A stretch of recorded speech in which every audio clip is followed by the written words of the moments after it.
Okay, sorry about that, y'all. I was doing too much just now.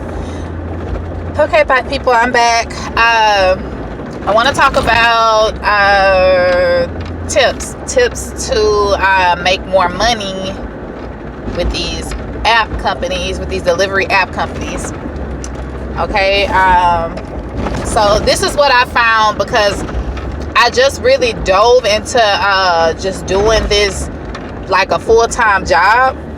So I found ways to make more money that I wasn't making a lot at first with this company. I was making more working, doing my patients that I see in the daytime. Okay, but now I've been doing this more than seeing patients. I kind of turned that my full-time job into my part-time job and try to do my work at home jobs as like full-time jobs. Okay, so the tips I have with the delivery apps. Okay, the delivery apps. First tip, y'all need to be on a schedule. Now, let me say this before I really get into it, okay? This is what worked for me. And I feel like if you're in a small town, this advice would be very helpful for you. Because if you're in a big town, this stuff may not even apply to you, because bigger towns tend to have more customers, more restaurants, and things like that. Smaller towns, you have a lot of people doing delivery apps, but you have a lack of customers and restaurants and things like that. So I'm in a small town, and I'll get into the tips now. I just want to say that. First tip is to get on a schedule. The reason it's important to be on a schedule is because you become priority for the deliveries. When I wouldn't do schedules with Grubhub, you don't have a choice but to do a schedule with Doordash, but I will only do like 30-minute increments and things like that.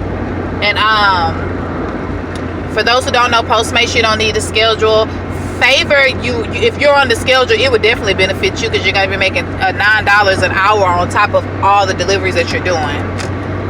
But the reason I say to get on the schedule, you become priority. What I've noticed is that when I don't work on the schedule, this with all the companies, when I don't work on the schedule, I wouldn't see that many deliveries. But the minute I would sign myself up for a schedule, I would get so many deliveries. I would get so many good deliveries. So, number one, you need to be on that schedule. Like, now this is, I'll say it again, this is for my people who are in small towns. If you're in a big town, and I'm quite sure if you're doing this stuff, you're going to be maximizing your pay automatically. So get on that schedule, because I've noticed that when you're not on that schedule, you're not going to get as many deliveries as you could being on that schedule. And I'm telling y'all this by experience, because I would be chilling at home waiting for deliveries and none would come. None. I would go like hours and nothing would pop up on my screen. The minute I signed up for a schedule, them orders start popping up. And that's with all the companies that I work for, Favor included. And, Postmates, you don't have to be on the schedule, but yeah. Number one, that's number one. Number two is to drive to the location that has the hotspot. Now, y'all, this is common sense. But your girl, I didn't have, I'm about to say I didn't have common sense. I guess I didn't have common sense, because that was common sense. I would sit at the house and I would see the hotspot show up on the app, and I would still sit at the house waiting for orders to come near me. I used to love storing from my house, because I'd be chilling at home, watching TV, talking on the phone, talking to my friends, and I wouldn't get no deliveries, because I'm not in the area where there are restaurants. And we have a few restaurants on my end, but once again, I'm in a small city. So I would be sitting at home waiting for orders and nothing would come. So y'all need to drive to those hot spots. Usually what I would do, and this is just me, because I like to work pretty relaxed. I would go to the hot spot and I would only wait maybe somewhere between 10-15 minutes. And if nothing is happening, if I went to the hot spot and there are no orders, which is rare, because usually when I get there is something happening, unless it's super early in the morning, I would wait, and then if nothing has happened, I would start either driving either running one of my errands that I want to run for that day, or I would just start driving back to the house. That's just me. Because usually when I go home, I like to take my 30-minute break or my hour break. That's just me. But drive to those hot spots, y'all. Because when you get to those hot spots, those orders start popping up. Even when I would be on the schedule, I would get good deliveries from my house. But when I would get to those hot spots, those deliveries would be crazy. They would be crazy. So that's number 2. Get to them hot spots. Number 3, don't be scared of that rain. Do not be scared of that rain, because rainy days are going to be your best days. Even cold days. I found that cold days are your best days, because nobody feel like getting out and all that. Nobody feel like driving, going to get no food, so they rather you go do it. So I've learned to drive in the rain. Now, I'm not saying get out there if it's flooding and if it's just raining so hard that you can't see anything, or if it's just lightning like crazy. Like, don't put yourself in danger. But if it's like a little drizzle, a little, it's looking a little gray outside, I would go out there and do a few deliveries. Now, if the rain gets too hard or it gets to a point where I don't feel safe, I would call it a day. I would call it a day, or I would go home and chill until it let up, or I'll pull to the side at a restaurant or something and wait for it to let up. But rainy days are your friend. Rainy days, I've never, the only reason I used to like rainy days is because I would be so comfortable at the house. Like, rainy days are my sleep in days. I like to sleep in. I like to cozy up on the couch, watch a good movie, read a book, whatever. But rainy days for delivery drivers, that's your friend, because nobody want to get out. Nobody want to drive to these restaurants when it's raining, when they can just go on the app and get them some food. That's number 3. Okay. Number 4, you have to be a cherry picker, y'all. I didn't believe this at first. I used to be taking all these orders. I mean, I was so crazy, but I was just so happy to do a job where it didn't feel like a job.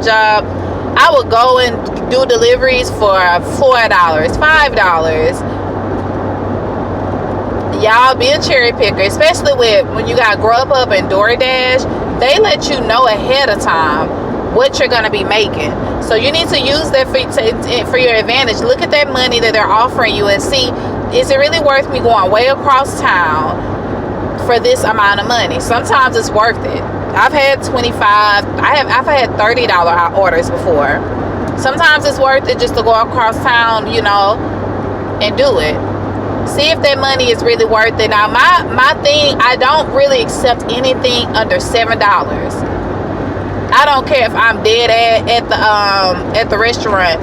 I went to, one day I was passing right in front of Wendy's, and this order was $2.50. I kept going.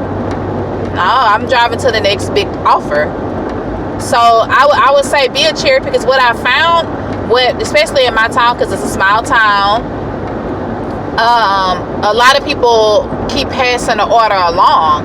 So I've rejected one offer like 3 times, and it would come to me a little bit more the second time, a little bit more the third time. I never get it a 4th time, but about the 3rd time, the money starts going up. They start offering you more money. So be a cherry picker to maximize your earnings, because I wasn't doing it at first, and I was taking all these lowball orders, and I was not making as much as I'm making now. Now I get good offers. I get good offers. Every offer is close to $10. Anything that's less, if it's $5.43, if I'm not right in front of the restaurant, I'm not gonna take it. That's just my take on that. I'm not gonna take it. I'm not. So you do what you want to do, but if you want to maximize your earnings, you need to be a cherry picker, and don't worry about your acceptance rate. Because you will be accepting the higher orders. It's not like you're declining everything, but it needs to be a cherry picker and pick the best offers that work for you. Don't sell yourself short, because we're out there, we're spending a lot of gas, time, driving, waiting in restaurants, and you don't want to overdo yourself and not be compensated for it. Number 5. I don't know if everybody does this. Now, this is one tip, and this is my last tip that I don't hear people talk about on YouTube, but I'm gonna say it. If you're at a restaurant and you're waiting. After 15 minutes, if their order is not up, you need to ask them, how long on their order? And if they're still talking about 20, 30, now everybody do what you want to do. After 15 minutes, I'm canceling that order. Whatever excuse I gotta have, whatever reason I have to have, I'm canceling it.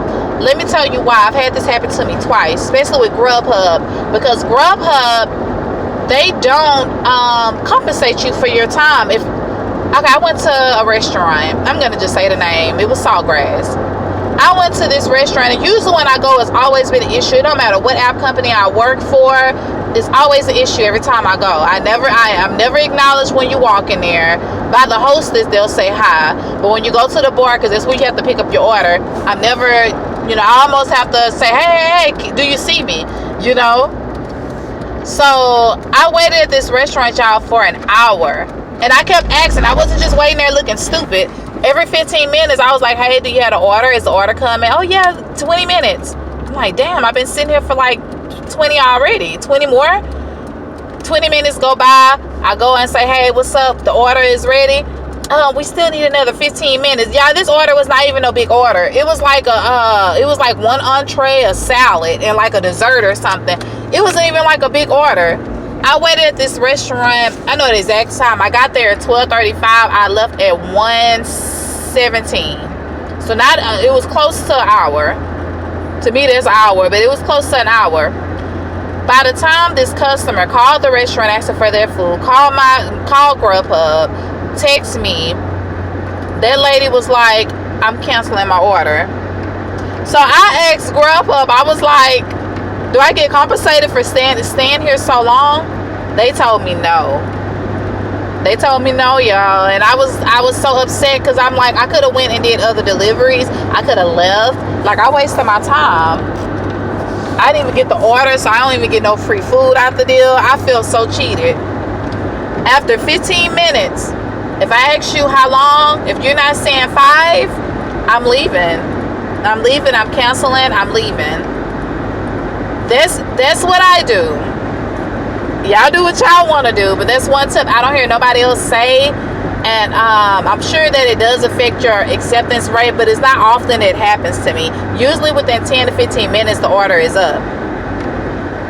I went into a KFC, and it was like some Popeyes I was picking up, the chicken Popeyes. And when I got there, the lady was like, oh, it's going to be a 30-minute wait. I love y'all. I was like, okay, I'm going to cancel the order. Somebody else can come get it when it's prepared. Because we're not compensated for our time, and we're not promised. The restaurant can say 30 minutes. I know in restaurant time, because I worked in 2 different restaurants. I worked in fast food, and I worked in a real restaurant. And I know that you can say, it'll be ready in 10 minutes. In restaurant time is more like 20. You almost have to double it. You almost have to double it. 15 minutes can be 25. Sometimes it can come fast, but that's how I look at things. So if you tell me 30 minutes, I'm looking at 45. So I canceled that. So the reason I say that is because DoorDash will give you half of your money. Like if you were going to, I went to one restaurant, it was supposed to be $10.15. It's supposed to be $10.15, and the person canceled their order. I still got $5 and some change from their order because I had actually I followed through the order. It's just that they canceled once we got to the restaurant. And so, what the hell is you doing? I'm sorry, y'all. Okay. And so, DoorDash Pay, you have Grubhub. If you go to their restaurant and you wait, and them people cancel for whatever reason, sometimes it won't even be the restaurant fault. Sometimes the customer would just be like, oh, I changed my mind, I don't want it. And you sit there and waited all that time, you're gonna feel horrible. So after about 10-15 minutes, I'm asking like, hey, what's up? Do y'all have an order? Even when I get in the restaurant, I give them 5 minutes to acknowledge me. 5. When I get in there, I'm looking at my phone. I'm like, okay, it's 10:30. 10:35, I'm getting somebody's attention, whether it's a manager, whether it's the bus boy, whoever. I need a manager. I'm standing here. I'm waiting. Don't waste your time at these restaurants, y'all. Don't. And make them acknowledge you. After 5 minutes you walk in a restaurant, somebody needs to say hi. I know they're busy. I know sometimes they're busy. But if you're standing at the counter and everybody's walking around, they're playing, because in my town, that's the kind of restaurants we have out here. You'll walk in there and they'll be playing, talking in the back, listening to music. You be saying, dang, is somebody going to say hello? No, you have to make them, hello. I came here to pick up an order. That's me. That's me. I don't try to be rude about it. I have to be acknowledged. And then I let them acknowledge me within 5 minutes, and then I give them 10 to 15 minutes to get the order to me. If their order is not to me within 10 to 15 minutes, I'm asking how long. And I need minutes. I don't need to be up in a, no, I need a minute. Is it 5? Is it 2 minutes? Is it a minute and a half? Is it 30 seconds? Like, when is the order coming? Because I have to go bring these people their food. And to me, that helps you with the customer, because you're getting their food to them faster. Their food is hot, and you're not wasting a ton of time. And I'm not saying go be rude, because you can get deactivated with these apps if you're being rude to the restaurant. But you need to make sure that they're acknowledging you, and you need to make sure that you're not overextending your time. You don't want to be stuck in a restaurant like I was for an hour, and a customer cancels, and you're not compensated for it. Because I feel so horrible when it happened. I feel so cheated. I felt really cheated, because that day I had a goal in mind, and I just wanted to just be really, really making money. And when that happened, I was like, wow, I wasted so much time sitting here, and I could have left. I feel so stupid, y'all. So I mean, you do what you want, because I know when most people first start this delivery app, you're kind of you try to be like a good girl, a good boy. You try to take all the deliveries. You don't cherry pick. You wait at the restaurants for buku minutes. You're not going to the hot spots. You're thinking that it's just going to be a laid back job. Yeah, this is a job. I mean, you are a freelancer, you are independent contractor, but you have to work this like a job. So if they're telling you, if you go to this area, we'll give you some deliveries, you need to go there. Don't try to just be really relaxing at home like I was, because I was doing it. I would be relaxing at home waiting for deliveries. Like, I'm not leaving until it hits me, So get out there and make that money, y'all. And, as I said, number one, what was my number one? Number one was to be on the schedule. There we go. Number one, to be on the schedule. Number two, you need to drive to those hot spots. Number three, that's why I need to write this stuff down. I just be driving and talking, y'all. I'll just go through it. Number one, you need to be on a schedule. Number two, hot spots. Number three, you need to cherry pick. Number four, I know number five is I don't want you to waste your time in restaurants. Number four is I